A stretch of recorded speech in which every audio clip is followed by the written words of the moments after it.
Class 10th NCERT math exercise 8.1 question number 10 solution.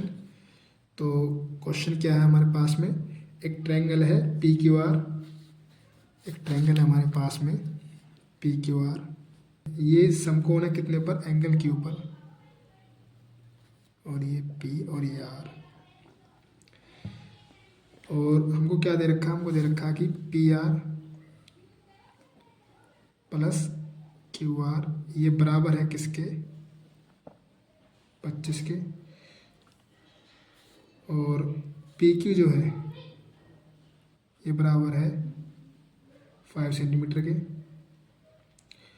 तो हमसे question में बोला गया है कि साइन पी कोमा कोस पी व टेन पी, इनकी हमें वैल्यू निकालनी है। तो पी क्यू की वैल्यू तो हमारे पास में है 5 सेंटीमीटर ये, पर हमारे पास में ये क्यू आर नहीं है और पी आर नहीं है। तो जब तक हम इन दोनों की वैल्यू नहीं निकाल लेंगे तब तक हम इनकी वैल्यू नहीं निकाल सकते। तो हम क्या करेंगे, ये जो हमको रिलेशन दे रखा है हम इसका इस्तेमाल करेंगे। हम यहाँ से क्या करेंगे, यहाँ से हम अपनी मर्जी से चाहे तो हम पी आर की वैल्यू निकाल सकते हैं, चाहे तो हम क्यू आर की वैल्यू निकाल सकते हैं। तो हम यहाँ से पी आर की वैल्यू निकाल लेते हैं।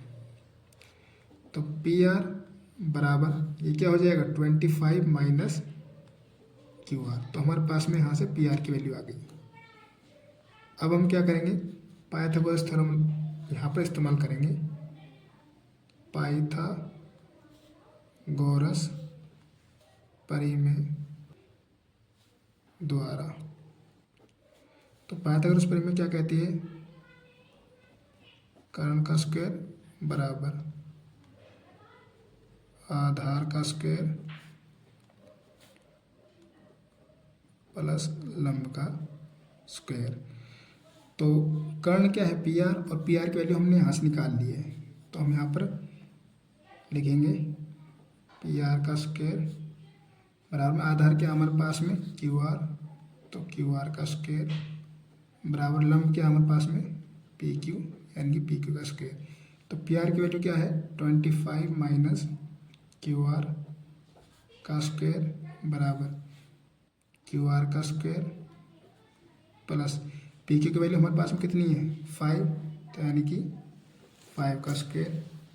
और अब हम यहाँ पर क्या करेंगे, यहाँ पर हम एक आइडेंटिटी इस्तेमाल करेंगे। हमने पढ़ रखी है आइडेंटिटी क्या, ए माइनस बी का होल स्क्वायर। तो ये क्या होता है ए का स्क्वायर प्लस बी का स्क्वायर माइनस 2ab। तो इस आइडेंटिटी का हम क्या करेंगे, यहाँ पर इस्तेमाल करेंगे। तो ए का स्क्वायर यानी कि 25 का स्क्वायर प्लस क्यू आर का स्क्वायर माइनस 2ab, यानी कि 2 ए की वैल्यू कितनी है 25 और इंटू में बी की वैल्यू कितनी है क्यू आर, और इधर क्या है क्यू आर का स्क्वायर प्लस 5 का स्क्वायर यानी कि 25। अच्छा 25 का स्क्वायर कितना हो जाएगा, ये 625 प्लस ये क्या हो जाएगा क्यू आर का स्क्वायर माइनस ये कितना हो जाएगा 50 क्यू आर बराबर ये कितना हो जाएगा क्यू आर का स्क्वायर प्लस में 25। अब हम इन दोनों को इधर ले आएंगे। तो 625 प्लस क्यू आर का स्क्वायर माइनस 50 क्यू आर, यहाँ पर ये प्लस है तो इधर क्या होगा माइनस, तो माइनस क्यू आर का स्क्वायर। यहाँ पर ये प्लस है तो इधर क्या हो जाएगा माइनस, तो माइनस 25 बराबर 0। तो ये प्लस का क्यू आर स्क्वायर ये माइनस का क्यू आर स्क्वायर तो ये एक दूसरे से कट जाएंगे।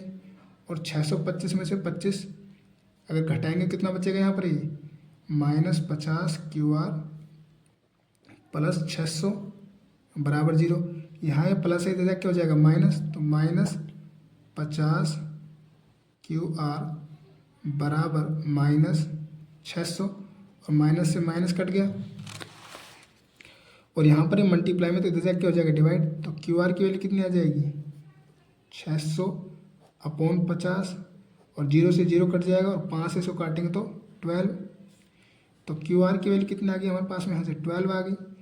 और अगर क्यू आर की वैल्यू हमारे पास में 12 है तो इस क्यू आर की वैल्यू को हम यहाँ पर पुट कर देंगे।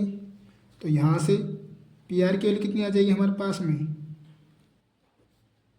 25 माइनस 12, यानी कि पी आर की वैल्यू कितनी आएगी यहाँ से 25 में से 12 गए तो 13, तो यानी कि पी आर की वैल्यू हमारे पास में कितनी आ गई 13 आ गई। तो पी आर की वैल्यू ये हमारे पास में 13 आ गई और क्यू आर की वैल्यू ये हमारे पास में कितनी आ गई 12 आ गई। तो अब हम बड़ी आसानी से क्या निकाल देंगे, साइन पी कोस पी और टेन पी का मान निकाल देंगे। भाई साइन पी तो इसका मतलब एंगल कौन सा लेके चलना, हमें ये वाला लेके चलना है। अच्छा हमने क्या पढ़ रखा है, हमने पढ़ रखा है लाल बटे कक्का, और हमें ये पता है ये क्या होता है साइन, ये क्या होता है कोस और ये क्या होता है टेन। तो साइन पी बराबर किसके होगा, लंब बटे कर्ण के। और अगर हम यहाँ से देखेंगे इस एंगल से तो लंब, हमें ये पता है एंगल के सामने वाली साइड क्या होती है, लंब होती है। तो लंब क्या हो जाएगा 12 बटे कर्ण कितनी है 13, तो साइन पी की वैल्यू दी आ गई। इसके बाद में कोस पी, तो कोस पी फिर से हम इस एंगल से देखेंगे तो ये लंब है, तो आधार क्या होगा 5, आधार क्या होगा 5 हो जाएगा और कर्ण कितनी हो जाएगी 13, और कोस होता क्या है आधार बटे कर्ण। इसके बाद में टेन पी, टेन क्या होता है और लंब बटे आधार, और यहाँ से देखेंगे तो लंब ये 12 और आधार कितना हो जाएगा ये 5। तो ये हमारे इस क्वेश्चन के क्या हो जाएंगे आंसर हो जाएंगे। तो इसी के साथ यहीं पर क्या हो जाएगा हमारा ये सॉल्यूशन समाप्त हो जाएगा।